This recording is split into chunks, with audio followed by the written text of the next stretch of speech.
Shabbat Shalom. Good morning to you. Good afternoon. Good evening, depending where on the planet you are right now.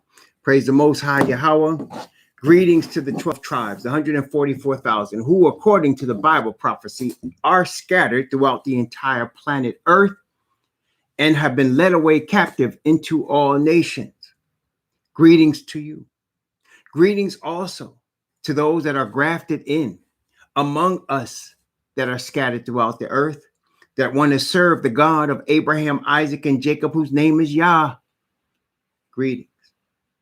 Blessings upon those that are working in the healthcare field, trying to save lives every day, 24/7, trying to save lives, even sometimes at the expense of their own. Blessings upon them. Blessings also upon those that pick up garbage for us to keep our places clean, and on those also that make deliveries for us for our convenience. Blessings, double blessings on those trying to deliver, save boys and girls, men and women, children, babies, teenagers from the clutches of perverts who are sex slavers and human traffickers for the entertainment, the sexual perverted entertainment of peoples around the earth who pay for pornography and child pornography. Curses upon those that support the industry, and blessings upon those trying to deliver people who want to escape that demonic situation. Finally, blessings upon those that are trying to help the homeless. 500,000 men, women, and children around the world without a roof over their head. Around the world are millions. And blessings on the homeless themselves, for theirs is the kingdom. Finally, greetings also upon those in the chat. The Princeton Jr., Sister Isha, righteous is the way, Brother Antonio, Heavenly Garden, and whoever else might find their way there. Blessings, greetings. We have been studying the prophecy of the Israelite prophet and Levite, Jeremiah. We have studied 9 chapters so far, and today we're going into chapter 10. I want to start off today's lesson in chapter 10 of Jeremiah, in the book of Romans, in the epistle of Romans, the epistle of Paul the apostle to the Romans. Shalom, Thomas, to the Romans. And we're going to look at chapter 3 of the epistle of Paul the apostle to the Romans. Chapter 3, just to begin, what we're talking about today, what we're studying today. The epistle of Paul of the apostle to the Romans. I'm going to look at chapter 3, and then I'm going to go chapter 9. Chapter 3, which is the second section, the third section of this letter that he wrote to the converted Israelites in Rome. Beginning at verse 1. What advantage then hath the Jew? The word Jew is generally referring to people of Judea, the tribe of Judah, the southern kingdom of Judah, but it's also to all Israelite people, as Paul was of the tribe of Benjamin. So really here we're talking about Israelites. What advantage then hath the Israelite? And what profit is there of circumcision? Much every way, chiefly because unto them were committed the oracles of Yahweh. So let's stop right here. So what is the advantage of the Israelite? That unto them were committed.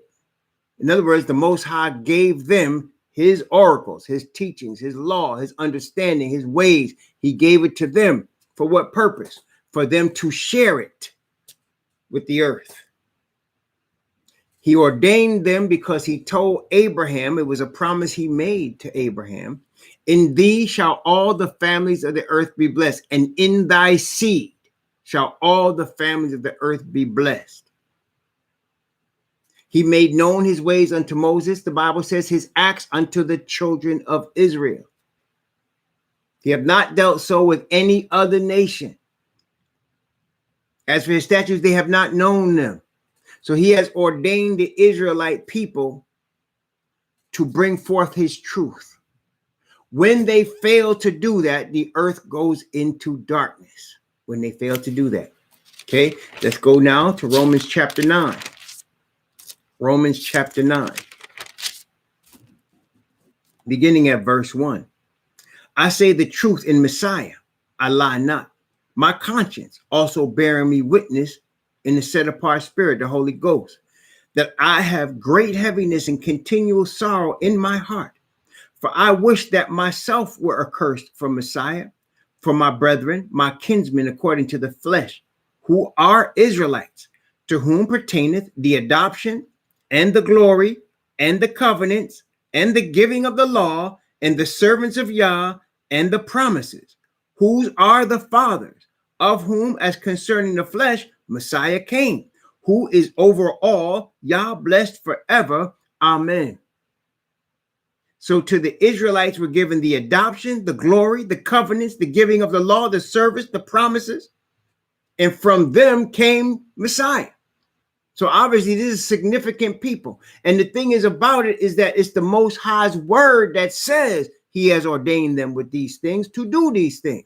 So when they fall off the path, the whole earth falls off the path. And when they awaken, the whole earth receives light. Again, let's stay in Romans one more time. In Romans chapter 11,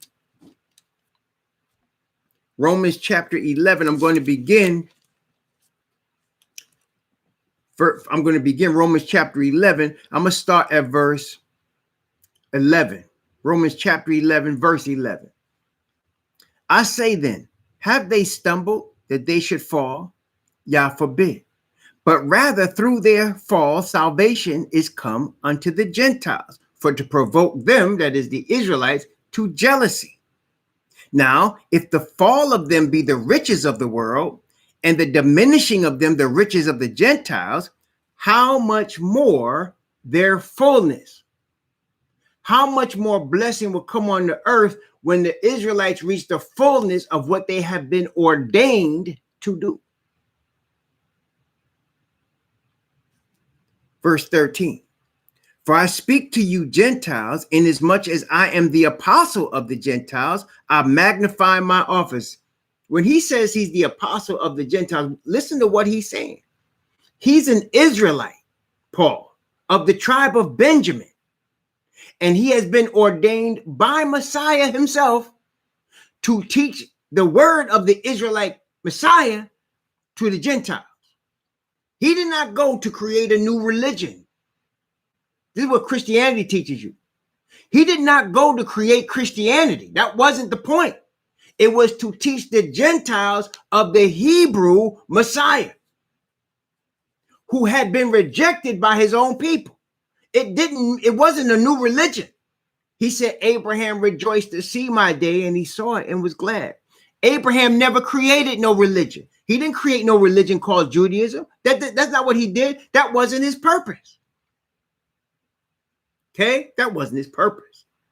But it's the purpose of people who the devil is using to confuse the earth to make these things come to pass, to try to make it as if it's true. It's not true. There's no Christianity created in the Bible. Paul was an Israelite assigned by the Israelite Messiah, the line of the tribe of Judah, to teach the heathen about himself, and not only about Jesus, but the Messiah. What was the Messiah's purpose? He said, I came not but to seek and save that which is lost, and I came not but for the lost sheep of the house of Israel. And I don't do anything on my own, Messiah says. Only what my Father shows me is what I do. So ultimately, the Israelite teacher, Paul, was to teach Gentiles about Messiah, who was going to lead the Gentiles to the only true God, the Father Yah of the Israelite people. You following what I'm saying? That's the object. See how complicated people make something very simple? So Paul was to teach people about the Israelite Messiah, who would lead them to the Holy Father, who had only revealed himself to Israel. They would learn his ways. We're going to talk more about that as we're talking about Jeremiah 10 today. They would learn his ways and follow the ways of his people, not create their own religion. That was never the plan. Okay, that was never the plan. Let's continue. Verse 13 again. For I speak to you Gentiles, inasmuch as I am the apostle of the Gentiles. I magnify my office. If by any means I may provoke to emulation them which are my flesh, and might save some of them. For if the casting away of them be the reconciling of the world? What shall the receiving of them be but life from the dead? Again, let's stop here. When he says the casting away of them, remember, the Apostle Paul was anointed to go to the Gentiles. He was trying, though, to go to his brethren. He was trying to go there. It wasn't his job. It wasn't what he was ordained to do. And so the Messiah would say, leave here. They're not going to receive your testimony. I didn't send you here. And he would send prophets like Agabus to him and say, don't go to Jerusalem. You're not supposed to be there. But Paul would not listen because he felt guilty. Why? Because he was complicit in the killing, in the martyrdom of many Israelites who followed the way of Messiah. And he felt guilty because blood was on his hands. The blood of Stephen was on his hands, and the blood of other people was on his hands. So he felt guilty, and he felt like if I could go back to them because I was one of them, I was acting like them. I'm a Pharisee. They'll hear me. He said, no, don't go there. And so he realizes as an Israelite, his people have rejected Messiah. And so he said they're falling away. And they're falling away, he said, because as they fell away, he himself made the statement to the Israelites that rejected his message, lo, we go to the Gentiles. So now he knows that he is an apostle, a sent Israelite prophet to go to the Gentiles. And he said, if because of their fall you're getting this, what would happen if they all received the truth? Which is where we are now. Let's continue. Verse 15 again. For if the casting away of them be the reconciling of the world, what shall the receiving of them be but life from the dead? For if the first fruit be holy, the lump all is also holy. And if the root be holy, so are the branches. And if some of the branches be broken off, and thou, Roman converts, being a wild olive tree, were grafted in among them. Notice it didn't say you made your own tree. It said you were grafted in among them. Among whom? Among the Israelite people, the true nation. Okay? You were grafted in. If you follow in the Hebrew Messiah, you're grafted in among them. If you're following Hebrew Messiah, this don't count if you following white Jesus or Christianity, because this Bible doesn't talk about him. That's Santa Claus, Christmas, and white Jesus in the manger with the white people and the Caucasian. That's not this one. But if you follow in the Hebrew Messiah, the line of the tribe of Judah, you are grafted into the Hebrew nation. And you're a wild olive tree grafted into a branch. You're a branch grafted into a tree that's not natural. Let's continue. He'll tell you that. And if some of the branches be broken off, and thou, being a wild olive tree, were grafted in among them, and with them partakers of the root and fatness of the olive tree, boast not against the branches. Don't start your own religion and think you higher than the Israelite people. Boast not against the branches. Why? But if thou boast, thou bearest not the root, but the root thee. You're being borne up by the Israelites. You're not bearing up the Israelites. You're not here to teach us anything. You're here to learn and be grafted in. Okay? Again, we're going back to Jeremiah 10 in a moment, but I want y'all to catch this because it's important. Thou wilt say then, the branches were broken off that I might be grafted in. Well, because of unbelief, they were broken off. And thou standest by faith. Be not high-minded, but fear. If Yah spared not the natural branches, take heed, lest he also spare not thee. Behold the goodness and severity of Yah on them which fell, severity, but on toward thee goodness, if thou continue in his goodness. Otherwise, thou shalt also be cut off. So if he cut off the people of the bloodline, what are you going to do with the people that's not the bloodline that start foolishness? Okay?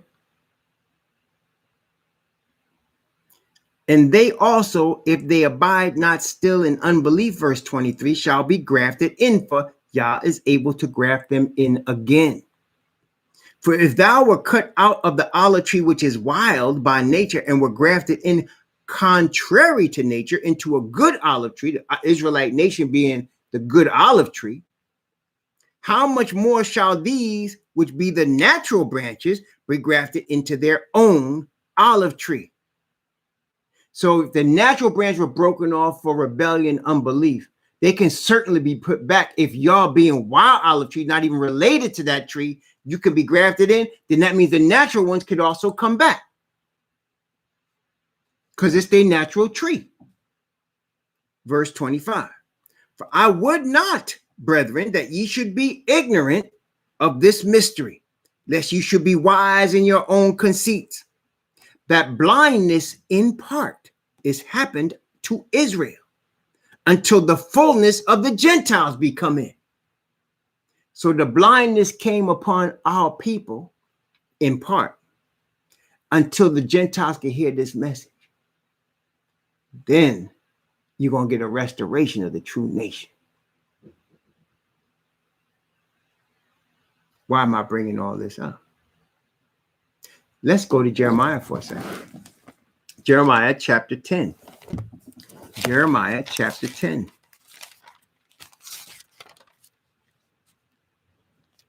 Verses 1 and 2. We'll start with that. Okay. Verses 1 and 2, Jeremiah chapter 10.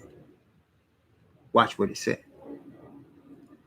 Hear ye the word of Yahweh. Excuse me. Hear ye the word which Yahweh speaketh unto you, O house of Israel. Who's the conversation now? The conversation is between Yah and the house of Israel, with the prophet Jeremiah delivering Yah's message.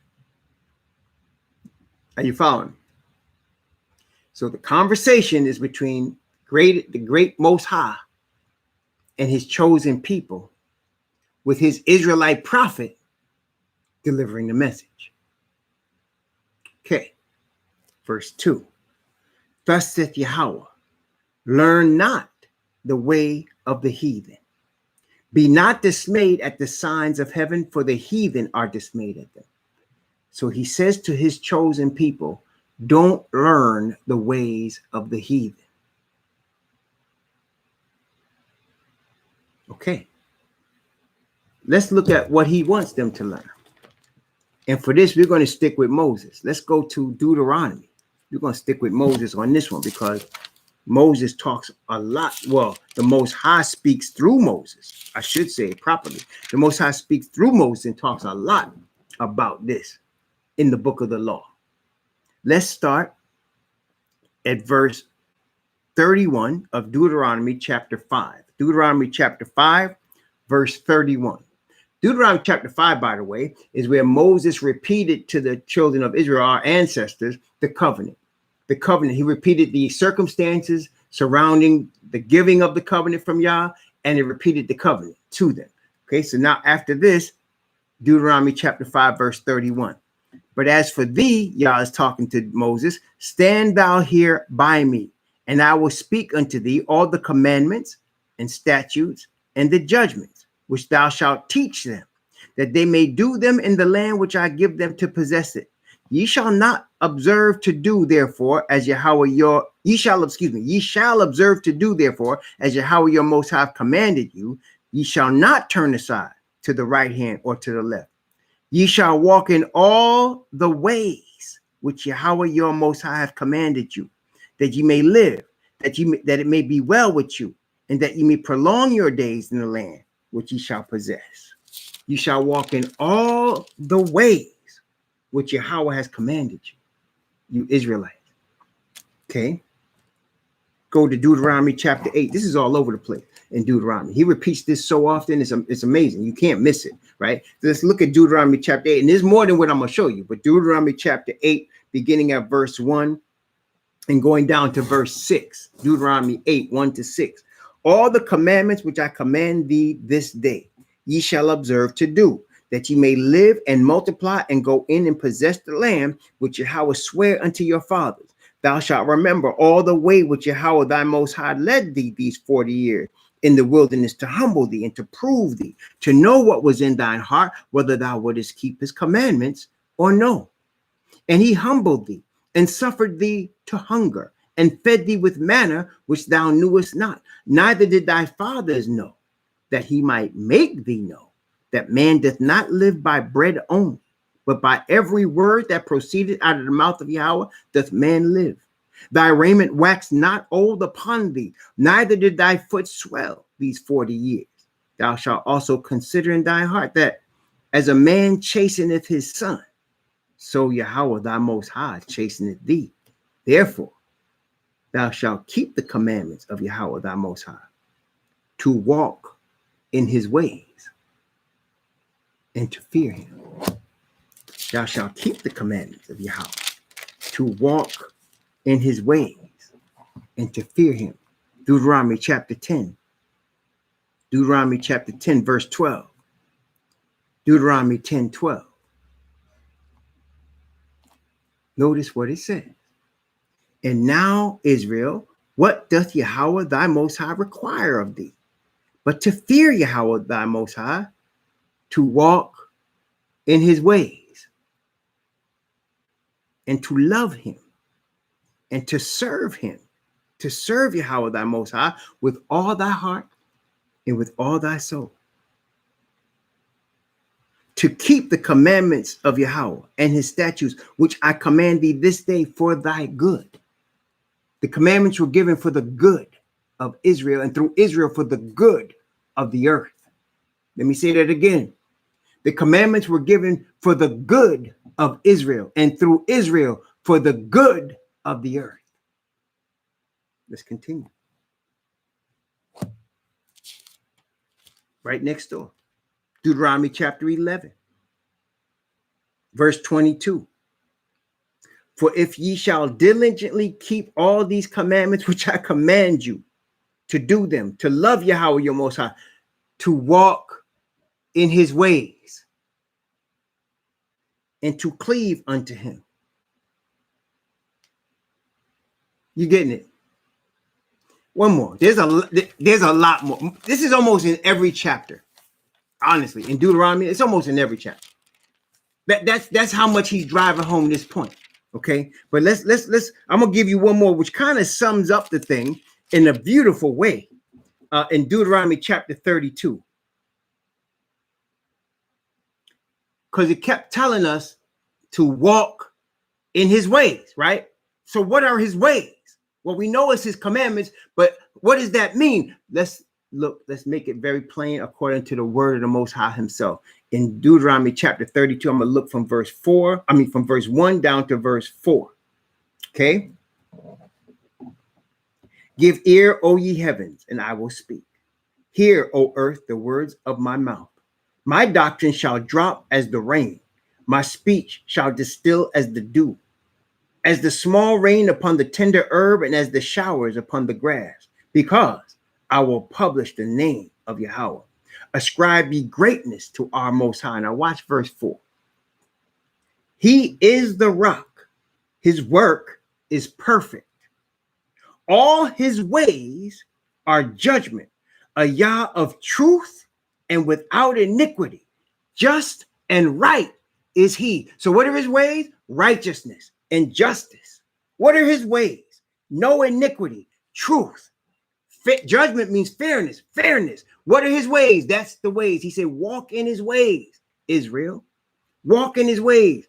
His ways are outlined by the covenant, by the power of his spirit of righteousness, which we know we cannot walk in his ways unless we're walking in his spirit. Remember what the Messiah taught us. Our great teacher, Messiah, taught us. See, that's why Moses said, the Most High will raise up a prophet unto thee from among your brethren, like unto me. He said, unto him ye shall hearken. That teacher was Messiah, because Moses was the teacher that he learned from the Father, and the Father said, teach my people these things. He said that a lot. Teach my people these things. Then he sent his only begotten son, who is after his own image and his likeness. And he said, teach my people. And Messiah is the great teacher. And Messiah said to the woman at the well, the Father is seeking for those that worship him in spirit and in truth. He seeketh such to worship him. in spirit and in truth. So we need to adopt his spirit, as the Bible says, as Kaffa taught us. We should be partakers of a divine nature that is the Father's spirit of truth. Why? Because it is our goal, as it was Messiah's goal, to give glory to our Father and to walk in his ways of truth and justice and righteousness. Okay?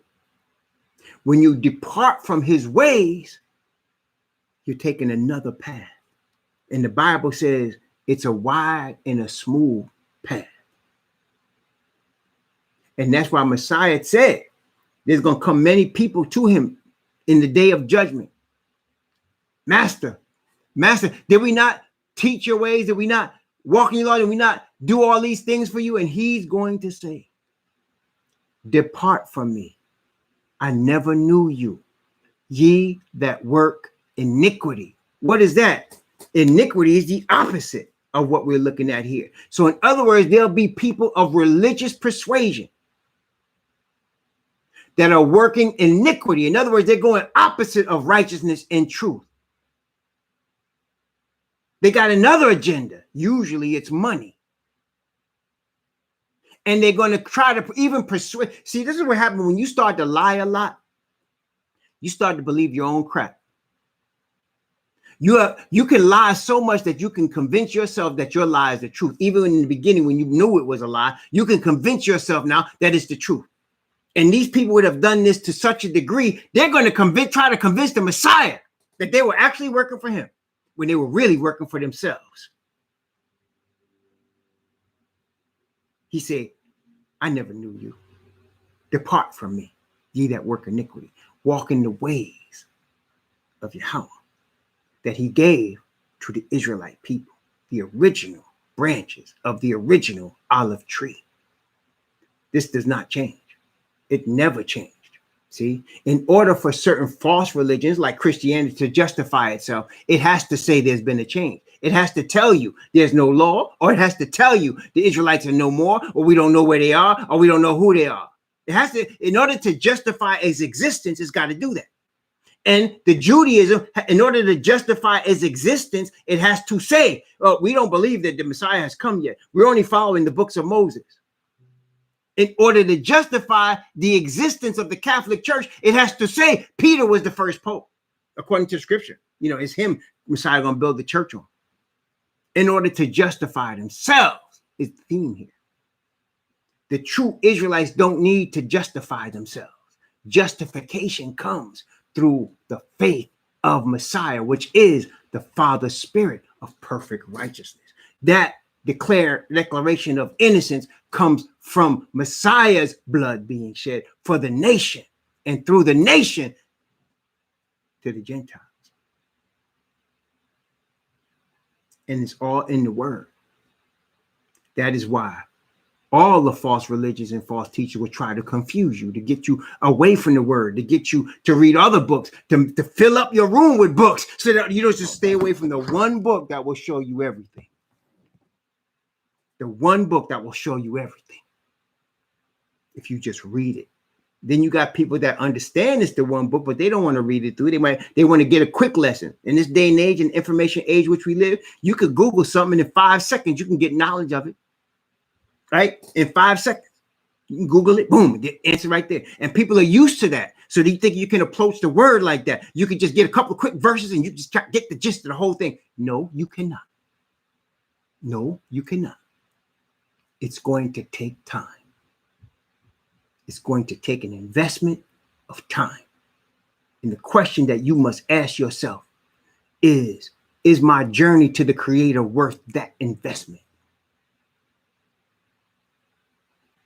Anybody that takes marriage seriously has to ask themselves the same question about their prospective spouse. I'm going to invest the time of my life in an individual that's going to be my partner. Is that what you have to ask yourself? Is that worth the investment? Most people don't ask the question deep enough, which is why they jumping in and out of people's beds looking for the right one. Because you're not willing to invest the time to see and to ask the Most High, is this the one? Well, with regard to the Creator, you got to invest the time. You got to invest the time, and you're going to go through a lot of stuff. We talked about it Wednesday night. You're going to go through all kind of stuff because unlike anything else you've dealt with, this is truth, y'all. And we are born and raised and bred, every single one of us, in the atmosphere of lies. And there's a lot to unlearn, and there's a lot to learn again. It takes time. It takes an investment of time, a commitment to learn the ways of truth and righteousness and judgment. It takes an investment of time. You ain't going to just Google it and catch it.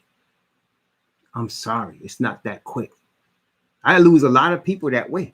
People that come and say, just tell me what it is you believe. What is it? What is it you believe? And I can't. I said, look, man, you got to read the Bible. Everybody reads the Bible. I've heard that. I can't even tell you how many times I heard that. I can't even tell you how many times I heard that. Everybody reads the Bible. Christians say they read the Bible. And then that's when I the Most High given me this explanation, which I've told y'all before, and I would say it again now. If I had a book from any author, a novel, a love story, whatever you want to call it, and it was 20 chapters, and I read 15 chapters, did I read the book? If I had a book and it was 20 chapters, and you asked me, did you read the book? And I said, I read 15 chapters. Did I read the book? Or let's put it this way. You're writing a letter. Let's say you and your spouse are separated and you want to get back together with your spouse, but you need to express yourself, and you express yourself. You can't tell her or him because you're apart. So you express yourself in an email or in a writing, and you write and you write and you write, expressing your deepest feelings about the situation for this person. And maybe you wrote 3 or 4 pages, right? But they only read 3 or 4 paragraphs. Did they read your letter? Did they read it? Do they understand what you're trying to say? Will you be satisfied if they told you they only read part of it, but they get it? How would you feel? Wouldn't you feel frustrated? Because you put the time in expressing yourself, and you wrote all those pages down to express yourself, and the person that you wanted to hear that read part of it and thinks they got it. That's what people do with the Bible. They'll read part here and part there, and then make the proclamation that they have read it. And you can understand now, if you look at the examples I just gave, why that would be an insult to the Most High. That would be an insult. Oh, you want a couple of verses that you can Google up and find it, and you think you know this book because you did that? And you've been doing that same method for years, and you think because you did it for years and you Googled all over it that you know it? That's an insult. That's an insult. Okay? But that's what people do all the time. So when I say I really study the Bible and read it, it's because I really studied it and read it. And anyone would have to say the same thing, right? I really read it. Oh, you mean you read the whole thing? Yes, I read the whole thing. I just had a dude in my house a couple of days ago. He was giving me an estimate on my bathroom. We wanted to redo the bathroom. And he walked in my room and he looked on my table. He said, "Oh, I see you got the Holy Bible right next to your bed." I said, "Yes, I read it all the time." I said, "I read it." He said, "Me too." I said, "Really?" I said, "This is my 19th reading." And he said, "What do you mean 19th?" I said, "I've read it through 18th times." He said, "Well, I've never done that." But he had just claimed that he read it. Not only that, he claimed, "Well, I studied the book of Revelation." I said, "But you never read the whole book, right?" I said, "Do you realize that? Have you read the prophecies?" "Oh, I tried to read the Old Testament," he said. "But I got to all those laws in Leviticus and I stopped. I couldn't go through all those laws." See, that's Christianity talking. And then I said to him, if you say you're going to study the book of Revelation, what the book of Revelation is a compilation of the voices of all the prophets. And unless you understand the prophets, you won't understand the book. And he was quiet because he knows at that moment he hadn't read it. And he walked out the room. He said, "I got to get back to reading it." He said, "I got to get back to reading the Bible." I said, don't worry, because I knew that was the witness right there. And I said, don't worry, you will. You're going to read it now. But you see how people are taught to think? He said, I went to a seminary and we studied it. I said, oh, yeah. So you read it through? No. You went to a seminary, didn't read it through. But he said they studied the book of Revelation. How you going to know the book of Revelation? You ain't read the whole Bible through. How you going to know when Ezekiel is speaking there and you never read Ezekiel? When Jeremiah is speaking there, you never read him. Or Daniel is speaking there and you never read him. How you going to know? When Moses is there and you never read him. How you going to know? You're going to guess is what you're going to do. And that's what most of them do. They're guessing. That's not teaching. That's deceiving. Walk in his ways. Walk in his ways. Don't learn the ways of the heathen. So the ways of the heathen, brethren, go opposite of the law of Yah. Goes opposite of his commandments. That's the ways of the heathen. Because if you're not walking in Yah's law, guess what the Bible says? The whole earth is deceived by the dragon. He deceives the whole earth. And what is the dragon's main doctrines? We know the dragon's main doctrine. He told Eve, you shall not surely die. In other words, disobey Yah and you're going to still live forever. Disobey his commandments and you still live forever, Eve. You shall not surely die. Eve said, but he commanded us not to even touch this tree. Not even, he said, no, you shall not surely die. In other words, disobey his commandments, his express command, and you can continue to live. You shall not surely die. Second, you're going to be a goddess. Brethren, anything aside from this truth that we talking about in this word, anything is man-based religion. Everything. Islam said they serve one God, but yet they got to pray 5 times a day to a stone in the Middle East. Then you got all these so-called Christian churches saying they're the true church.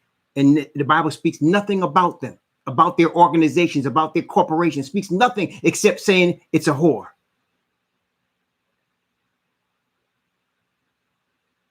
Judaism say Messiah hasn't even come, and they are just sons of Yafet trying to dwell in the tents of Shem. It's all man-based. Only one is Yah-based. Because only one has spirit of truth. It comes from no other. He is the origin of all the truth. Learn not the ways of the heathen. And that's why I can half understand, honest with you, when we talk about feasts, right?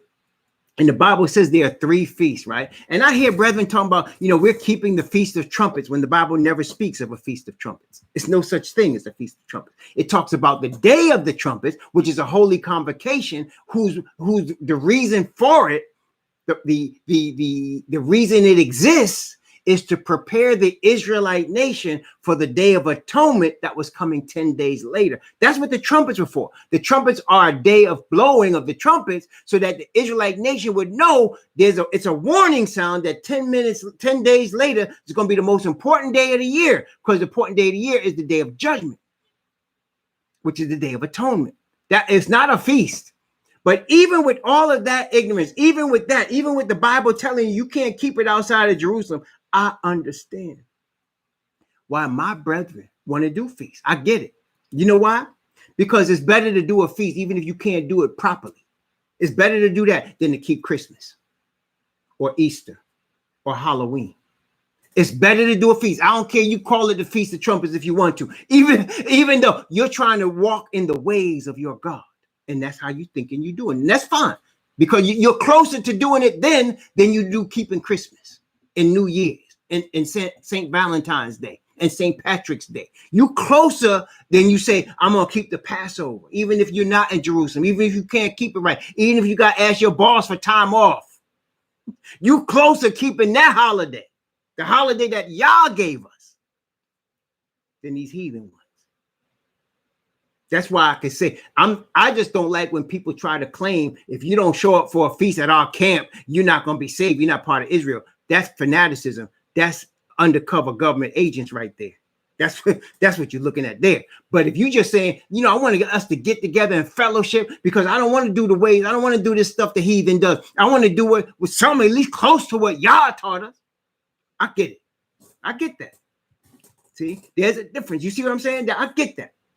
Okay, and so even if the days are off, even if you can't do it properly, even whatever, if y'all get together and say we want to honor the Passover, or we want to honor the Feast of Weeks, or we want to honor the Day of Trumpets, or we want to honor the Day of Atonement, or honor the Feast of Tabernacles. Okay, cool. I get that. I'd rather that than to honor the ways of the heathen. You hear what I'm saying? I'd rather that. Let's go back to Jeremiah. Jeremiah chapter 10. It'll show you the ways of the heathen. And this is the thing. Again, I want to be clear on this. I want y'all to hear me clearly here. I'm trying to speak as clear as the Most High will bless me to do. I'm not saying, and the Bible is not saying, that the Israelites are the chosen people because we are just smarter, or because our skin is brown, because we're melanated. It's not saying that. It's saying the Most High has chosen us because of his promise to our bloodline father, Abraham, and to his son, Isaac, the promised seed, and to Isaac's son, Jacob, whose name was changed to Israel. And he has ordained this method of reaching the planet with his truth. He does not change. He does not make mistakes. This is what he does. So if it's not going according to his plan, guess what? It's not going. That is why when people claim that this gospel of the kingdom is this Christian one that they've been preaching, you can know it's a lie, because that's been preached all over the earth. You still got human trafficking. You still got babies being raped by grown men and putting it on film, y'all. You still got communism. You still got wars, and they claim this gospel has been preached all over the world. Well, it already tells you it's the false one. The true one is coming up right now. It's coming up right now. It's the true gospel of justification by faith through the Israelite Messiah, through the promise given to his nation, Israel. The true Israelites that are coming out of captivity from being taken captive into slavery all over the planet, the true ones. And you want to know who they are? Well, the Caucasian people created this thing called race, and you could tell by the race who they are. Their own definition, their own paradigm tells you who we are. Look at that. Look at that. Let's continue. Jeremiah chapter 10. I'm going to start again at verse 1. I'm going to go from verse 1 down to verse 4. Watch. Hear ye the word which Yahweh speaketh unto you, O house of Israel. Thus saith Yahweh, learn not the way of the heathen, and be not dismayed at the signs of heaven. For the heathen are dismayed at them, the signs of heaven. You know, the stars, the moon, astrology. For the customs of the people are vain. One cutteth, watch this. One cutteth a tree out of the forest, the work of the hands of the workman with the axe. They deck it with silver and with gold. They fasten it with nails and with hammers that it move not. Wait, what does that sound like, y'all?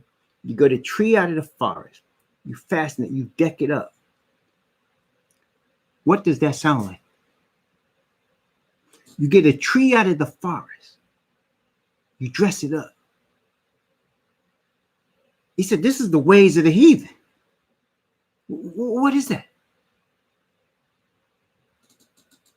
See, we call it Christmas. Christ Mass. Christ Mass. But before it became Christmas, before it was Christmas, they still did it. It was a heathen rite. They still did it long before there was a Christmas. It's just that now they can put it in what they're calling Christianity. They would obviously, for him to bring it up here in Jeremiah, right? Jeremiah existed 3,000 years ago, right? Almost 3,000 years ago. And he's telling you they did this then. So you can see that the heathen rites are still in existence. They just put names on it to make you feel comfortable. This is the day Messiah was born. This little baby Jesus in the manger right here, December 25th. Christ Mass. It's the ways of the heathen. And I'm not just picking on Christmas for the sake of Christmas. What I'm saying to y'all is when you leave the commandments of Yah and you leave his spirit of righteousness, the justifying faith that causes your sin to be overcome, you will become like the heathen. Because the way of the heathen is what we just said, man as God, which means that's why you got people among the heathen that are atheists. Why they're atheists? Because they don't need a God. They're their only God. That's why you got people among the heathen that are called stars. Why are they called stars? Because they're worshipped. Because people exalt them like the stars in the air. That's why they're called stars. It's always the same thing. Man as God. It's always the same thing. Okay? Always the same. That's why people that have a lot of money are called hardworking, smart. They must be brilliant. They're worth billions of dollars. Look what they created. See, look what they created. Man, as God. It's all over her, man. The clearer you get in the word of the Most High, the clearer you see these things. And this is what they do. One of the signs of people that follow this doctrine, even if they don't tell you that, because again, the devil, when he was in the courts, he said he wanted to be like the Most High in his heart. He never come out of his mouth and say, I want to be like the Most High. No. He said in his heart, he said, I will be like the Most High. I'm going to exalt myself. So the people that deceive you in religious sense, they will never say that. Okay. But they'll make you believe it. And one of the things I'm going to tell you right now, one of the ways they do this is they make things that are simple complicated. Did you hear what I said? They make things that are simple sound complicated. Why? Because if they're complicated and you're trusting this person, then you're saying, man, this person is really smart. Right? This person is really smart. And you don't even understand what they're doing because you're thinking you're the stupid one. And you got to go to them because they're so smart. That is, again, man as God. It's all over the place, y'all. It's in every facet of human life on planet Earth because this earth is run by Asatan and is built on lies. The ways of the Father are simple. They're not complicated. It's not complicated. See, well, what happened to them 615 laws? I don't know who told y'all there was 615 laws. I don't know where that rumor got started or why it's being perpetuated, but that's another thing that they do. They create a fight, a skirmish, an argument where it didn't exist so that they can bring you back into Babylon. That's why, again, let me just show you before we continue in Jeremiah chapter 10. Let's go to 2 Timothy for a second. 2 Timothy chapter 3, I believe. 2 Timothy chapter 3. Well, no. I think it's chapter 2. 2 Timothy chapter 2. Let's find it. Hold on one second. Paul was talking to his son Timothy, his son in the spirit, and he was talking to him and he gave him some advice. He gave him some advice. I'm going to start at verse, let's see. I'm going to start at verse 19. And I'm going to go from verse 19 all the way to the end of the chapter, which is verse 26. Okay. Watch the admonition under the spirit of the Father's perfect righteousness that the apostle, the prophet Shaul or Paul gave to his spiritual son, another Israelite, Timothy. And listen what he said.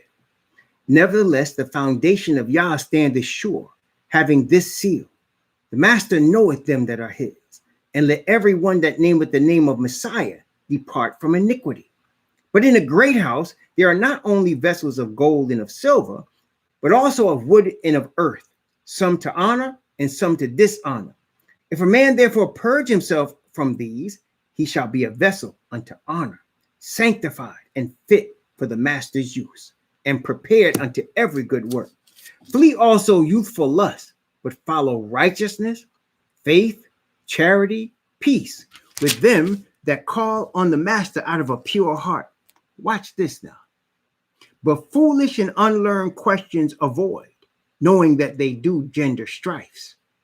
And the servant of Yahweh must not strive, but be gentle unto all men, apt to teach, patient, in meekness, instructing those that oppose themselves, if Yah peradventure will give them repentance to the acknowledgement of the truth, that they may recover themselves out of the snare of the devil, which are taken captive by him as well. You understand when you read it in the context what it's saying. So in other words, foolish and unlearned questions and strifes are the snare of the devil. Let me give you an example. Have you heard this argument going on? Some of y'all may not have heard it, but there's a debate and argument going on that actually made prominent news when a certain basketball player, Kyrie Irving, brought it out. And this is the argument. Is the world round or is it flat? Y'all heard that one? Is the world round or is it flat? And people have gotten into big debates with this question. Let me ask you, in terms of overcoming your sin, what does that matter? In terms of receiving perfect righteousness from the Father, where does this come in? Is this written in the covenant that he spoke from Mount Sinai to his chosen? Why are we debating about it? But that's what happens. People create strifes where they didn't exist in order to bring forth confusion. But when you are following the truth, you will see it afar off and avoid it. He said, avoid that. Don't even get into it, because that's the snare of the devil to draw you into an argument. You understand? To draw you into an argument. And there'll be a million other things that they'll try to argue about. People will bring to draw you in. And these are government agents that are trained to come into religious circles and do this, to create confusion. How could I be focused on studying the word, receiving the Father's spirit of righteousness to give him glory in my obedience to his covenant, when I'm arguing with somebody about whether the earth is round or flat? How can I do that? The answer is I can't. Because what they do is they draw on your pride because you don't want to be wrong. I've done it. They draw on your pride and you want to be wrong. You want to teach them. And then you just end up getting all kind of messed up. So I've learned, it's took me a while, but I learned now. When I see it, I see the signs of it, I back up. I say, okay, you know what? Go ahead, man. That's it. Even when I'm studying on my Knicks channel, when I'm talking basketball, people will come on with some outrageous statement trying to draw me into an argument. I say, okay, you know what? Go ahead, man. Thanks for your comment. I'm not going to get drawn into an argument because I know it's just a frustrating experience. It's like in Jamaica, they talk about follow fashion monkey. My mother say, follow fashion monkey gonna lose his tail. What that mean? It's like almost like when you have the monkey put his hand in the jar and the banana's in there and he won't let go of the banana, so his hand is stuck in the jar, right? It's a frustrating experience. And we're not supposed to be involved with that. We're the servants of Yah. We're not going to strive with you. We follow our conscience by the convicting power of the Father's Spirit and by the admonition and teaching of his word. And we don't argue with you about it. You understand? We don't argue with you about it. But you're going to see that. You're already seeing it. You're seeing it a lot. Even in politics. Have you heard this? Just yesterday, I think it was yesterday or the day before, the president announces, certain people he's going to hire into his cabinet, right?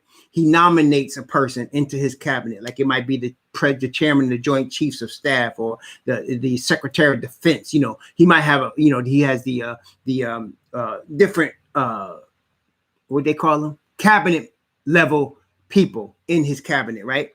These people run departments, Department of Energy, Department of Education, so on and so forth, right? So when you have a person or you're nominating for this position, they got to get approved by the Senate or the Congress. There's committees set up for the purpose of asking questions of these people. So he announced certain people for, like, I think there were military positions, Secretary of Defense, I think maybe it was Joint Chiefs of Staff, something like that, National Security Advisor, for one of them. And so the people on the panel from Congress were asking them, what is your position on critical race theory? Y'all heard this argument, critical race theory, right? And I thought, and I see it. I'm saying, okay, so they're creating an argument about something that was made up that they don't even know what they define it. They just throw it out there. Critical race theory, critical race theory. It's an obvious problem, critical race theory. And if you ask the people that are saying this, what is critical race theory? They can't tell you because it's not the purpose of that. The purpose is to create confusion. That's the purpose. To create an argument out of nothing with confusion. You understand? That's what it is. So they asked the generals that, and the general like, what are you talking about, man? I'm here military. What you talking about? Then the other general said, hey, listen, I study communism. I study fascism. I study Karl Marx. That don't make me a communist. I want to know what it is. I might teach it. And they were all shut up. And this is a man that fought in wars and mess. And they didn't know what to say to him because he was Caucasian. He said, I'm a white man, and I want to learn this. What is critical race theory? And they couldn't tell him. They couldn't tell him what it is because they were just using it for an argument. You understand? That's what I'm saying. But that happens all the time. See, it started back in the days when the Israelite teachers would go to Greece. Greece stole all these people. They talk about Plato and Aristotle. These guys stole everything they knew from Egypt, from Hamites. They stole it from them. That's how they got that stuff. Do you know the Hamites were doing this stuff, learning this stuff, teaching this stuff thousands of years before the Greeks even know how to speak? While they was crawling on all hills in the hills of Europe, they were already teaching this stuff in Egypt. So they came down there with Alexander the Great and stole all that mess, and then they called it Greek philosophy. And it's all messed up. Even when it was with Ham, it was messed up. They can't even create their own stuff. And so from there, you get philosophy becoming religion. That's why we don't call Messiah Christ. It's Christos, they say. Christos is a heathen term for an anointed one. But we understand in the New Testament, that's where they were coming from.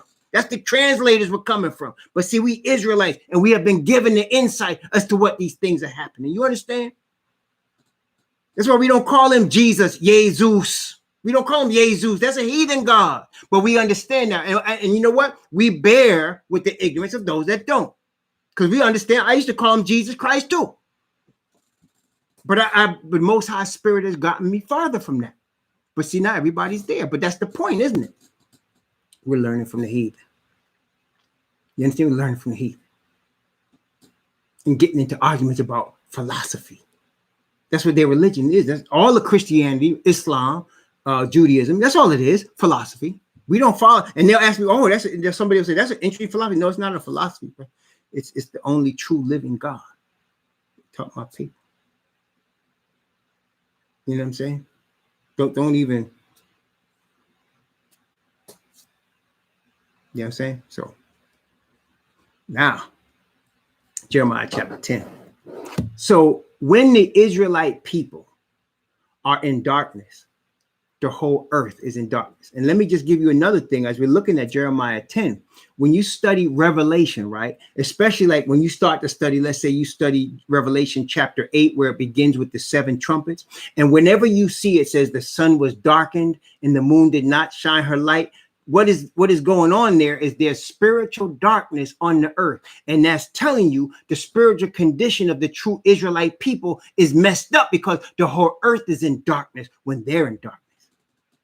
That's why the apostle said, if the Gentiles get something based on the fall, what happens when the Israelites come to their fullness? The whole world is blessed because the Most High said to Abraham, in thy seed shall all the families, and I'm saying exactly how he said, shall all the families of the earth be blessed. Now you can receive that blessing. The heathen can receive that blessing either by exploiting ignorant Israelites, which is what's going on now, or by hearing the truth at their mouth and following the only true God, which is where we're going to be in the kingdom. You understand the difference? So you could get ahead here exploiting the Israelites. You can enslave them. You can fool them. You can put them in ghettos. You can drug them up. You can shoot them in the street, and you can profit off all that. Or you can go to an eternal kingdom because they've taught you about the eternal God. That's the difference. Jeremiah chapter 10. So you can see when left to themselves, heathen will do what heathen do. They're going to follow the doctrine of man as God. They're going to create trees that you can worship and Ishtar and Easter eggs. And they're going to do all kinds of things. They're going to bring man-based religions that's going to exalt man. That's what they do. It's a natural thing for anybody that doesn't serve Yah. Let's continue. Jeremiah chapter 10, verse 5. I'm going to start at verse 4 again. They deck it with silver and with gold. They fashion it with nails and with hammers, that it move not. They are upright as the palm tree, but speak not. They must needs be born because they cannot go. They can't walk on their own, their gods, these tree gods. So you got to carry it because it's not a person. But be not afraid of them, for they cannot do evil, neither also is it in them to do good. There's no gods except the one. Okay, and that's why he said, don't get caught up in the stars like the heathen do. Don't learn the ways of the heathen. And also, Proverbs tells us, envy thou not the oppressor, and choose none of his ways. That's why I say, if the brethren, the Israelite brethren, they want to say, you know what, I want to keep the Feast of Tabernacles. I want to keep the Feast of Trumpets. I want to keep the Passover feast. Well, go ahead. I never will tell you not to do that. I would never argue with you or fight with you or tell you you're wrong. I just, like I said, my problems with those people that claim your proof as an Israelite is that you're obeying these things. No, not in your enemy's land. There's no proof. Government agents can attend your Passover. Government agents can join you and even teach you with you not knowing about the Feast of Trumpets. Okay? So don't think, but I tell you what, there won't be no government agents in the kingdom when we're standing on the sea of glass with the palm branches in our hands. There ain't gonna be no government agents there. There gonna be no CIA, FBI, NSA in that crew. I'll tell you that right now, right? That's not gonna happen. They're not even gonna enter into the gates of the city. No spies will be there, but they're gonna be all over the place here. Especially when you Israelites start getting together, they're gonna be right there. They already are. These ABCD camps, y'all better watch yourselves, man. Watch it. Let's continue. Verse 6. For as much as there is none like unto thee, O Yahweh, thou art great, and thy name is great in might. Who would not fear thee, O King of nations? For to thee doth it appertain. For as much as among all the wise men of the nations in all their kingdoms, there is none like unto thee. That's pretty plain, isn't it? So all the non-Israelite nations have wise men, have kings, have religions, but there's only one true one. Just said it right there. There's only one. That's the God of Jeremiah, who's the Levite of the tribe of Levi in the nation of Israel. Only one. The nation whose people have been taken into captivity, as Messiah said, into all the earth. Let's continue. But they are all together brutish and foolish. The stock is a doctrine of vanities. Silver spread unto plates is brought from the Tarshish, and gold from Upaz, and the work of the workman and of the hands of the founder. Blue and purple is their clothing. They are all the work of cunning men. But Yahweh is the true God. Yes, he is. He is the living God and everlasting King. At his wrath, the earth shall tremble, and the nation shall not be able to abide his indignation. Notice he uses the word indignation. That's one of the three messages of Revelation chapter 14. Look, Revelation chapter 14. It says he shall not be able to abide his indignation. Revelation chapter 14. Notice what it says, Revelation 14. I'm going to read from verse 9 down to verse 10. And the third angel followed them, saying with a loud voice, if any man worship the beast and his image and receive his mark in his forehead or in his hand, the same shall drink of the wine of the wrath of Yah, which is poured out without mixture into the cup of his indignation. And he shall be tormented with fire and brimstone in the presence of the holy angels and in the presence of the Lamb. What does it mean? What does indignation mean? That would be a good question. What is indignation? What kind of word is that? Indignant. If I say somebody being indignant, what does that mean? That means you done offended them to the point they don't want to hear you no more. You hear what I'm saying? You done offended. If you're being indignant, that means you heard something from somebody and they've said something that crossed the line in such a way you don't want to hear what they got to say anymore. That's it. Or they've done something you don't even want to hear what they got to say. That's indignation. So he said the Bible says they shall not be able to abide. The nations, the nations of the earth who are not in the truth will not be able to abide when he's indignant. He don't want to hear from you no more. That's it. He's done with you. And he said, you receive the mark in your forehead or in your hand. You're going to drink the wine of his wrath, is the cup of his indignation. He's done with you. And he's putting judgment on now. Okay. That's where we're headed. And that's what Jeremiah is talking about. Verse 11 of Jeremiah chapter 10. Thus shall he say unto them, the gods that have not made the heavens and the earth, even they shall perish from the earth and under these heavens, from under these heavens. And he hath made the earth by his power. He hath established the world by his wisdom. He stretched out the heavens by his discretion. When he uttereth his voice, there is a multitude of waters in the heaven, and he causes the vapors to ascend from the ends of the earth. He maketh lightnings with rain, and bringeth forth the wind out of his treasures. Every man is brutish in his knowledge. Every founder is confounded by the graven image. For his molten image is falsehood, and there is no breath in them. They are vanity and the work of errors. In the time of their visitation, they shall perish. The portion of Jacob is not like them. Watch verse 16. The portion of Jacob is not like them. For he is the former of all things. Israel is the rod of his inheritance. Yahweh of hosts is his name. Yahweh in this verse is being called Jacob's portion. The portion of Jacob. That's Yahweh. That's the Most High. He said the Most High, Jacob's portion, is not like them.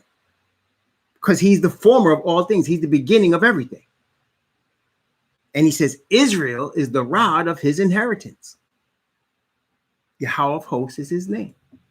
Just in case people didn't get, there's but one Israel. It's his Yah's inheritance. He has ordained it.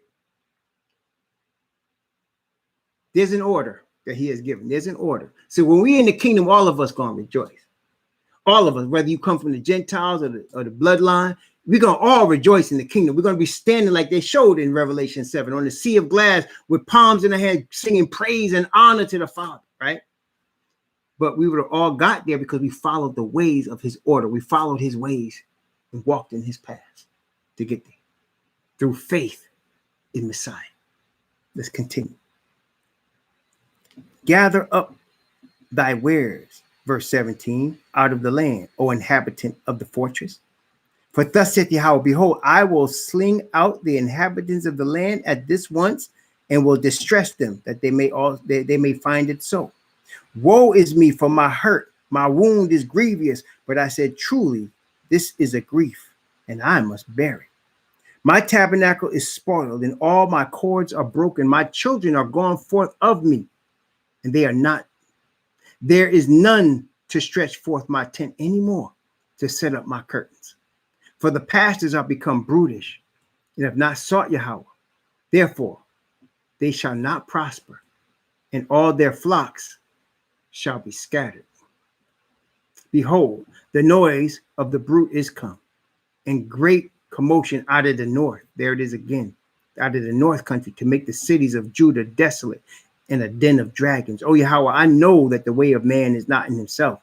It is not in man that walketh to direct his steps. See, that's the denunciation of man is God. The way of man is not in himself. It is not the way in man that walketh to direct his steps.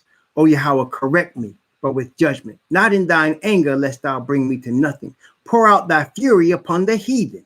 Jeremiah is praying that Yah pour out his fury on the heathen who are going to come from the north and take over Israel.